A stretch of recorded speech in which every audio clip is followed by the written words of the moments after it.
அஸ்ஸலாமு அலைக்கும் ரஹ்மத்துல்லாஹி தஆலா வரகாத்துஹு. கண்ணியத்திற்கும் மதிப்புக்குரிய அல்லாஹ்வின் நல்லடியார்களே, அருமை நாயகம் முஹம்மது ரசூலுல்லாஹி ஸல்லல்லாஹு அலைஹி வஸல்லம் அவர்கள் கூறுகிறார்கள், இன்ன ஃபில் ஜன்னதி பாபுன், சொர்க்கத்தில் ஒரு வாசல் இருக்கிறது.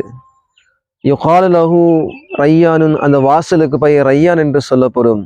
மறுமையில் அழைப்பாளர் ஒருவர் அழைப்பார், ஐன ஸாயிமூன, நோன்பாளிகள் எல்லாம் எங்கே என்று அழைப்பார். பிறகு அழைப்பிட்டதுக்கு பிறகு நோன்பாளிகள் அனைவரும் அந்த வாசலுக்கு முன் வந்து நின்று விடுவார்கள். பிறகு கூறுவார்கள், உதுகுலுல் ஜன்ன, நீங்கள் சொர்க்கத்திற்குள் நுழைந்து விடுங்கள் என்பதாக கூறுவார்கள். பிறகு நோன்பாளிகள் மட்டுமே அந்த சுவனத்துக்குள் நுழைவார்கள். நோன்பாளிகள் அல்லாதவர்கள் வேற எவரும் சுவனத்திற்குள் நுழைய மாட்டார்கள் என்பதாக அருமை நாயகம் முஹம்மது ரசூலுல்லாஹி ஸல்லல்லாஹு அலைஹி வஸல்லம் அவர்கள் கூறுகிறார்கள். எனவே சில தினங்களில் ரமலானுடைய நோன்பு வர இருக்கிறது. முழுமையாக 30 நோன்புகள் நோக்கக்கூடிய பாக்கியத்தை வல்ல ரஹ்மான் உங்களுக்கும் எனக்கும் ஆக்கி தந்த அருள் புரிவானாக. ஆமீன். நூல் புகாரி.